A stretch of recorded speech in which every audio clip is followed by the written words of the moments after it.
U.S. soldiers in Ukraine. Trump makes claim about guarantees for Ukraine and how Trump kickstarts Putin-Zelensky peace summit.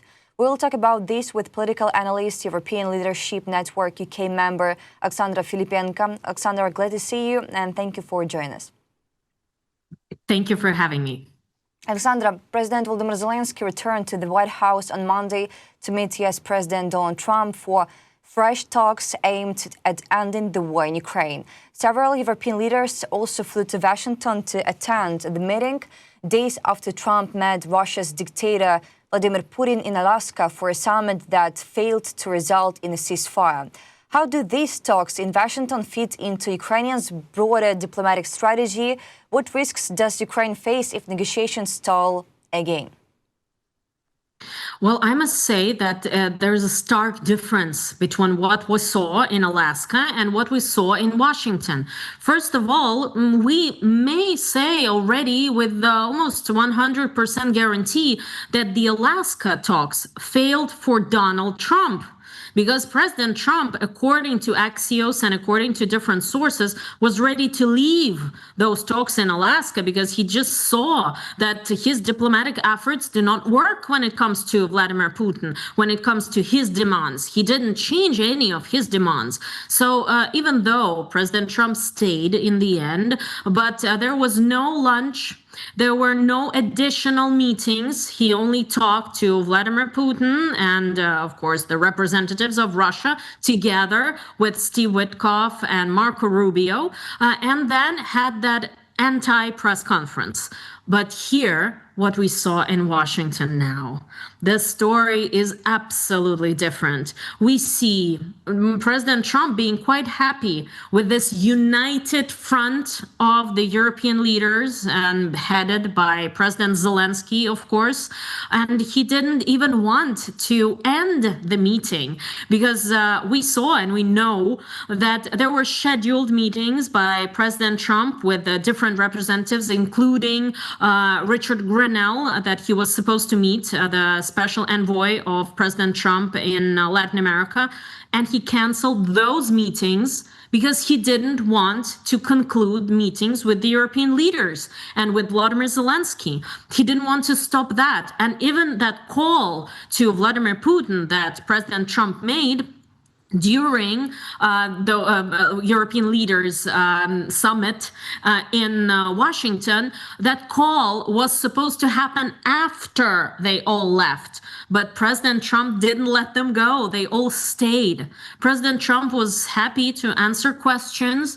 He was quite easygoing with his time, and he gave everyone a chance to speak.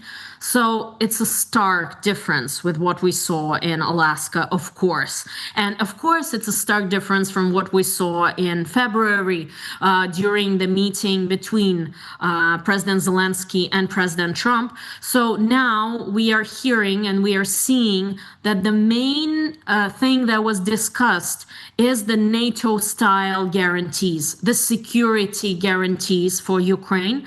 And I should quote, I think, first of all, what I'm going to say is quote President Zelensky, of course.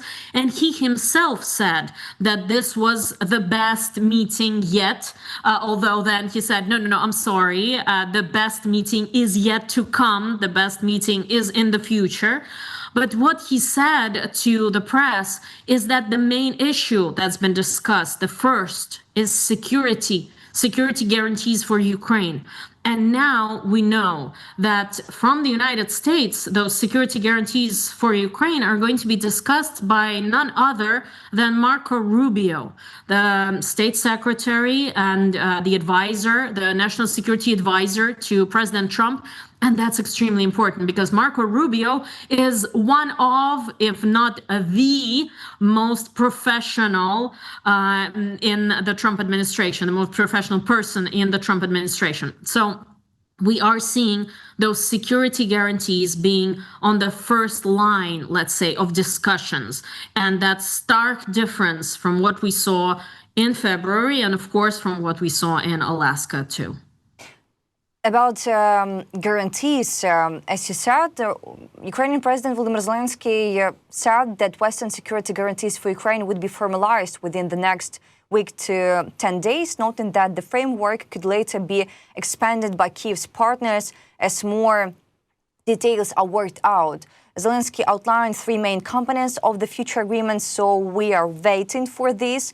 And also about territories, because President Volodymyr Zelensky said that the issue of territories will be discussed between him and the Russian dictator Vladimir Putin. He emphasized that such moments are important for Trump to understand the real progress of the armies and the strengths of the armed forces of Ukraine. And Zelensky said, quote, "For example, there are clear figures that did not exist on the map, that in 1,000 days up to 1% of our territory was occupied by Russians. People think it was 20% or 18%, but it was up to 1%. How much does this shift in perspective change the overall understanding of the war's progress and Ukrainians' resilience in Washington?" Of course, we see a stark change in Washington in general and in the Trump administration, because as we know from different sources, to that meeting in Alaska, Vladimir Putin brought also some maps. And I hope those were not 13th century maps, but we can never be sure when talking about Putin. But Volodymyr Zelensky brought the real map, the reality on the ground. And since we saw, and unfortunately we need to realize that even Steve Witkoff is not really sure about which territories are where, what is region, what is oblast, what is a territory, how is Crimea, do they count Crimea into 4 regions, or is it, it's an additional one? So they're not too precise in the details, and that is the reality of things. So it's extremely important that we saw a map in the Oval Office, the map that showcases not only what's the situation on the ground, but also numbers, percentage. If you look at that map, you will see that there is percentage. How much does the Russian troops hold? How much they occupy of these or that region? And that's very important for President Trump. It was very important for President Trump to see, because this helps realizing that the situation is actually quite different from what Putin is saying. Putin is saying that he controls way more than he actually controls. So this was very important. That's helped that shift. This helped that shift in understanding what is actually happening on the ground. And of course, we see that shift within President Trump. We see that shift within the Trump administration.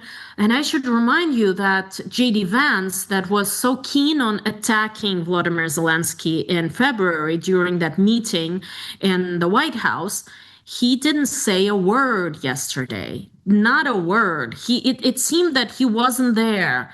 But of course, J.D. Vance was there, and as were almost everyone in the top positions of the Trump administration. They were all there. They were all present there.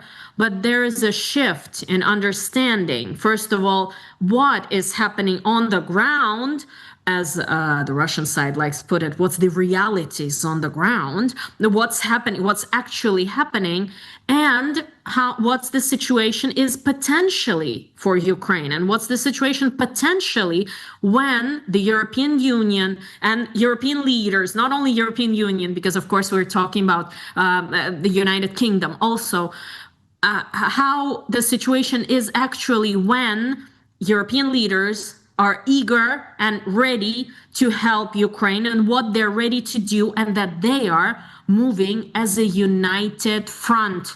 That is extremely important in order to change that perspective of Donald Trump, because he saw Ukraine as being, let's say, over there fighting on its own, and European leaders, yes, the coalition of the willing, but how willing is that coalition actually? What is happening? What is going on? There was no united position, and what we saw yesterday is diplomacy at its best.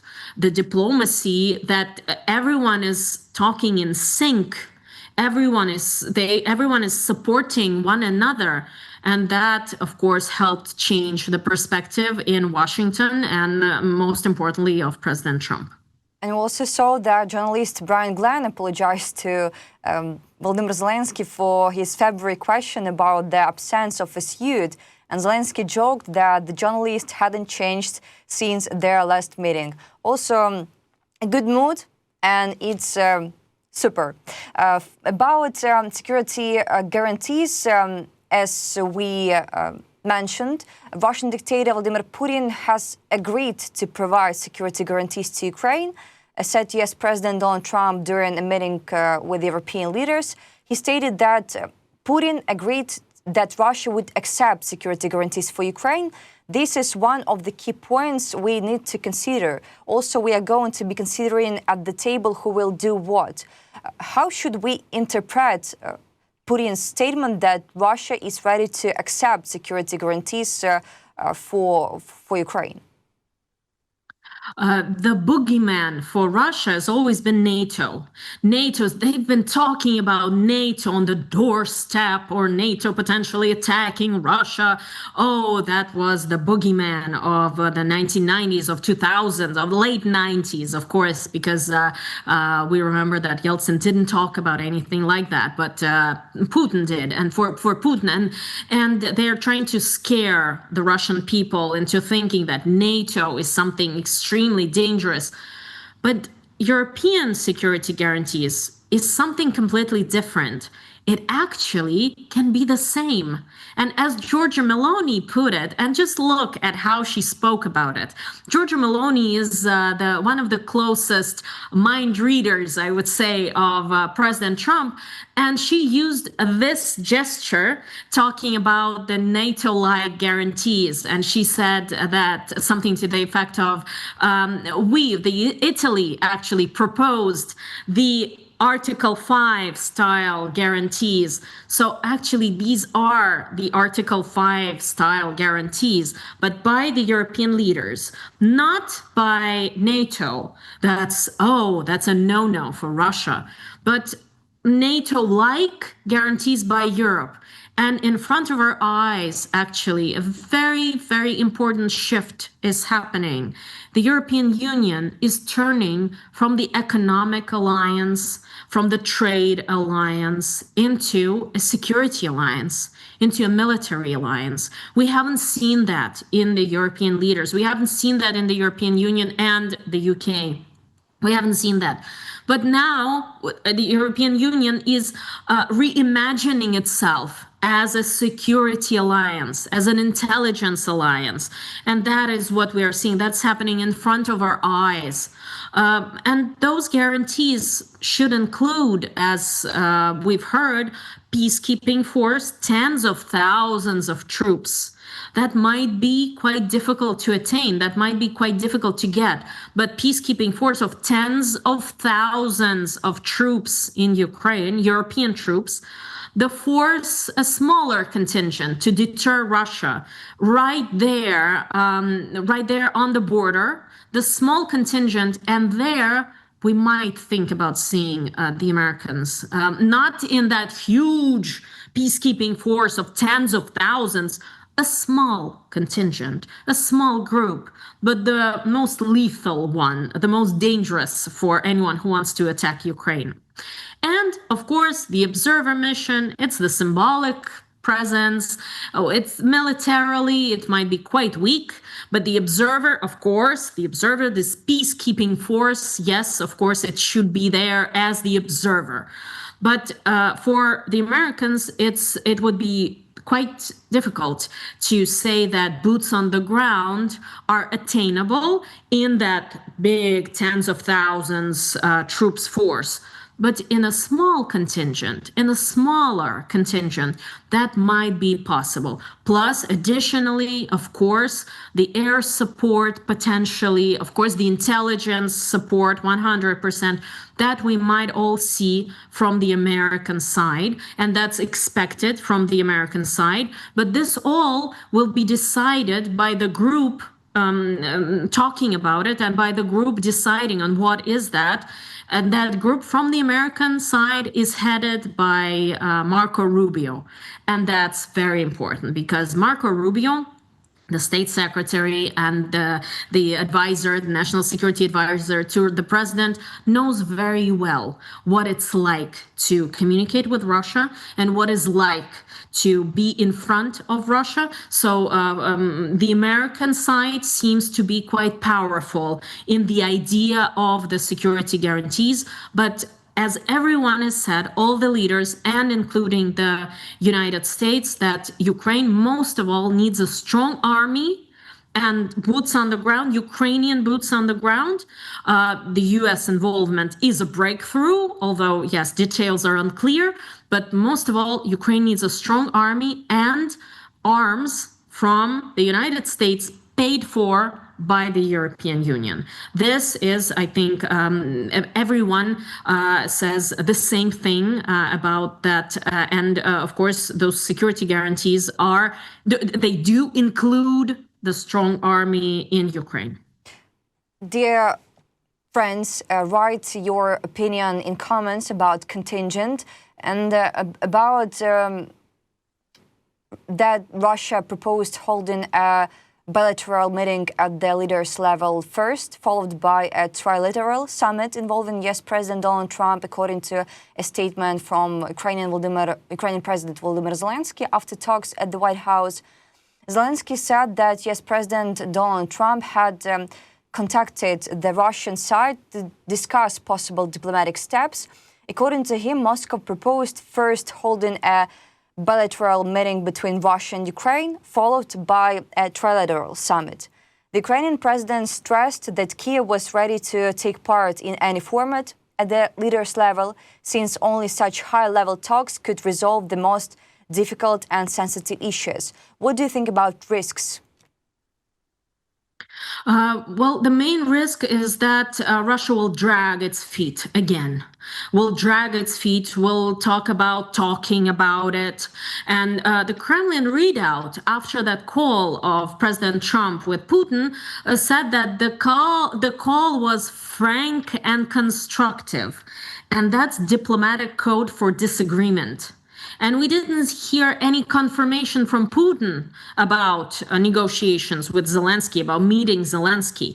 Although Marco Rubio, the state secretary, said that United States are working to arrange such talks. And of course, for President Trump, it would be very important to see that happen.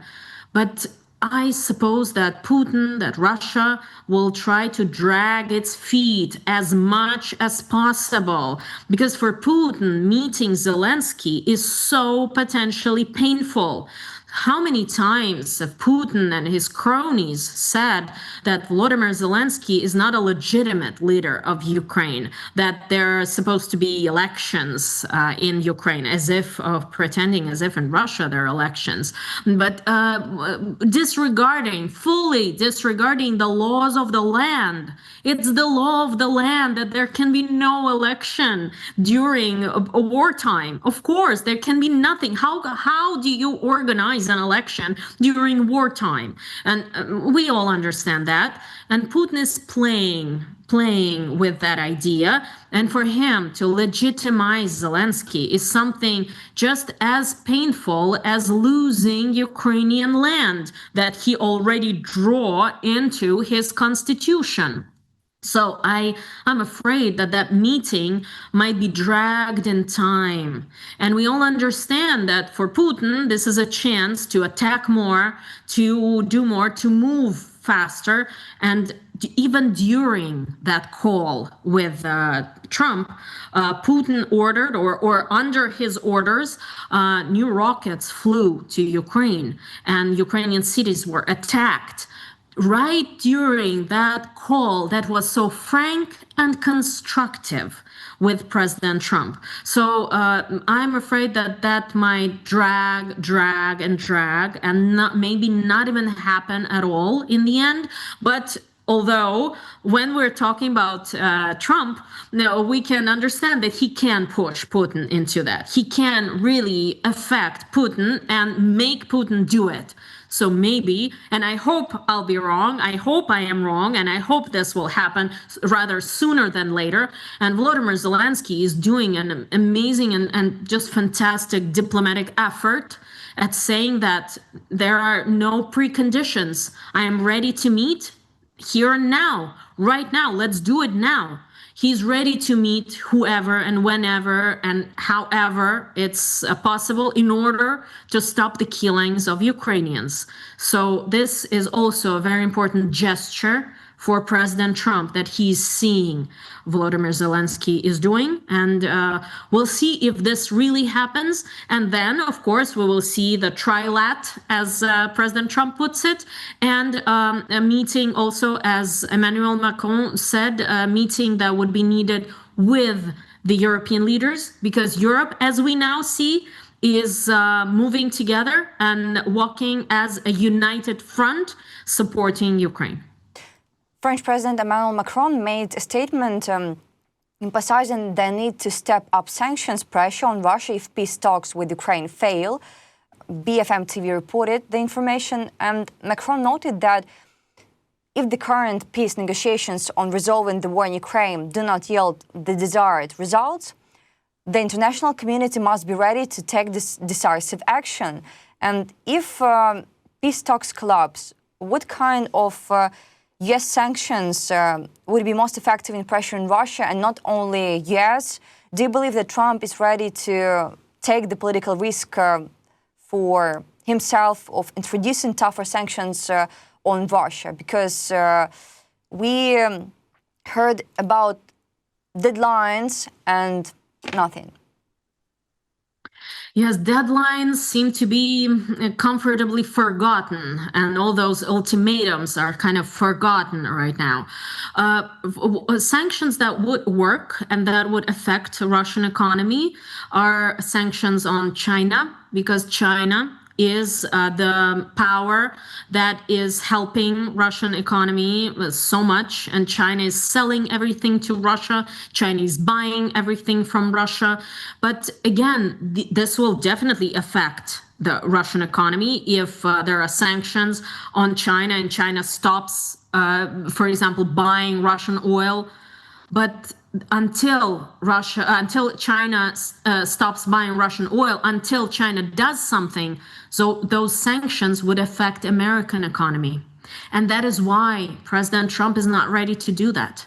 President Trump does not believe that China will crack under pressure. And Xi Jinping many times have showcased that, yes, okay, China is ready for any additional tariffs. China's economy is ready to withstand it. Okay, no problem, because they understand that they have leverage on the United States. China sells so many goods to the United States. It sends so many goods to the United States. And I'm not only talking about microchips or anything like that, but mainly just day-to-day products that the Americans use, that the Americans buy.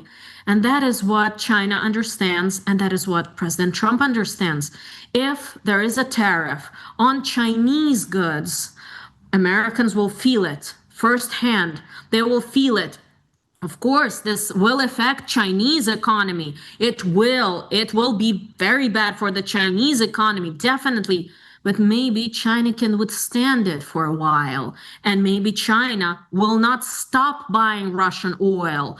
So what for will that be? If China is signaling that it will not crack under pressure, it will not stop buying Russian oil, how can the United States actually do it not to suffer themselves? That is what President Trump is trying to figure out. And for now, it doesn't seem like he has an answer. It doesn't seem like he understands how to push China into not buying Russian oil. So that is why he's trying to avoid any sanctions, any sweeping sanctions regarding all countries that are buying Russian resources. Mind you, the sanctions on India don't seem to be canceled. And on August 27th, those additional tariffs of 25% for Indian goods coming to the United States are in effect. Those additional 25% are a go. So we will see how this will work out. This will not affect American economy, Americans' day-to-day life. This will not affect that much. It will, but not that much. But unlike China, China's tariffs would affect Americans' day-to-day life. So now we are having this situation that what really can affect Putin's economy is sanctions on China. President Trump doesn't want to do that. So maybe we will see some different sanctions on Russia, additional sanctions on Russia, additional problems, let's say, for Russia, for Russian economy. Maybe this will not affect it that much. But we might see it, although we might see it from the American side. Really, Emmanuel Macron can also talk from that standpoint, because I'm sure they've discussed it. They've discussed it in the White House. But the main thing that could affect Russia and Russian economy is China. And President Trump is trying to do everything not to tariff China. Alexandra, thank you so much for this important conversation. We truly appreciate your time and the valuable thoughts, insights you provided during the interview. I need to say that political analyst, European Leadership Network UK member Alexandra Filippenko was with us today. Alexandra, I wish you all the best and see you. Thank you. Thank you for having me. See you.